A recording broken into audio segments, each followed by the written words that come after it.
Okay, it's called the law of asymmetry. Okay, law of asymmetry. And all this is saying is that the United States and Iran are not peers. They're not equals. The United States is far stronger than Iran. And we should expect the United States to overwhelm and destroy Iran really easily. But the law of asymmetry states that that's usually not the case. It's usually the underdog that has the advantage. And we see this from history all the time. Okay, so when the Persians in about 490 BC invaded mainland Greece against Athens and Sparta, Persia at that time was the first world empire. It had infinite resources, infinite manpower, infinite wealth. And it lost to the Greeks not once but twice. And then the Macedonians under Alexander the Greek, and they were like a tribal army, not a very large army. They were able to go into Persia, and Persia at the time was basically most of Eurasia, and conquered it in about 10 years' time. The Romans started off as a tribal people, which then built the Mediterranean Empire. Then you had the Aztecs, so the Vikings. So this happens a lot in human history. A people in the borderlands, a tribe, a small ethnicity, are able to conquer a great empire. And the law of asymmetry tells us why. Okay? So I'm going to go over very slowly in detail how this law of asymmetry works. All right. So let's look at an empire. And there are three major advantages to an empire. All right. The first is mass.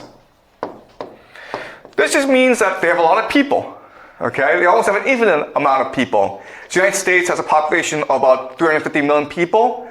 But remember, the United States can also draw on the populations of its allies, which includes the Five Eyes, the Anglosphere, but it also includes Europe. It also includes East Asia, South Korea, Japan. Basically wherever the Americans have a military base. All right, so most of the world are either allies of the United States or vassals of the United States. So the United States can basically draw on in billions and billions of people for its wars. Okay, so it's mass. Second is the idea of organization. Organization just means a hierarchy of bureaucracy and elite that allows you to organize your resources and your people in order to generate wealth, which is basically science and technology, okay? Science and technology, which leads to the most advanced weaponry, okay? So think about the United States, how they fight this war. They have these satellites that provide for precision targeting. They have these airplanes, these B-2 bombers, F-15s, that are the most advanced weaponry ever in human history. Okay? So organization. And the last great strength of the empire is the idea of death. Death is the idea that because your people are infinite, because your organization is so strong, because your resources are so vast, you can afford to lose many, many wars, okay? It's not a big deal if the United States loses this war in Iran. If they want to go back, they can go back with even more soldiers, even more weaponry, because their wealth is infinite, okay? So these are the three major advantages of an empire. And in theory, because of these advantages, an empire should be invincible and eternal. But we know for a fact that all empires fall, and they fall very, very hard. And quite honestly, they don't last a very long time. Maybe 200 years, maybe 300 years for most empires. That's not a very long time.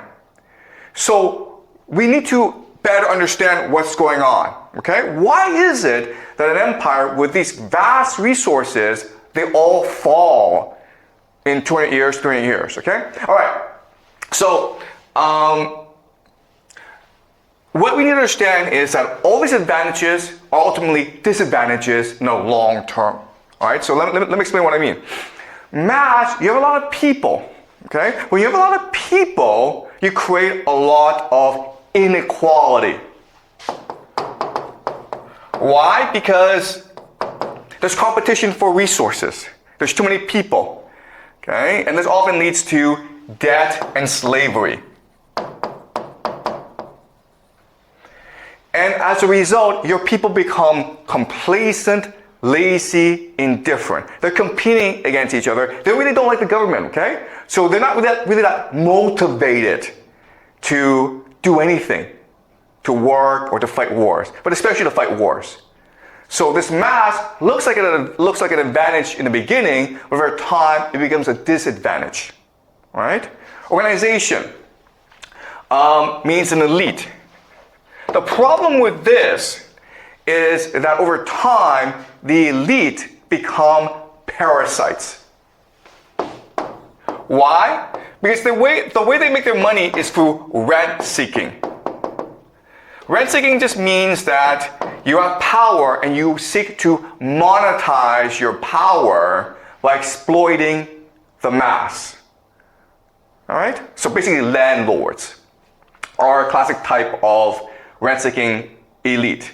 And so they don't really work, but they make a lot of money because they own the land, because they control all the resources, because they control all the capital. And that forces the mass to go into slavery, to go into debt, which is what's happening in America today. The problem with this is that everyone wants to be part of the elite, and there are too many elite over time. Okay? So even though the elite have many kids, the power is a zero-sum game, it's a hierarchy. And so this leads to the idea of elite overproduction. Okay? Elite overproduction. This is a term coined by the historian Peter Turchin. Okay? And his theory is that you have turmoil, you have wars. For example, the French Revolution, for example, the fall of the Roman Republic, because there's too many elite and they start wars to accumulate power for themselves. Okay? So this organization, this elite, leads to basically factionalism or infighting. And that's what's happening in America today, where the Democrats and the Republicans, they hate each other, they refuse to get along.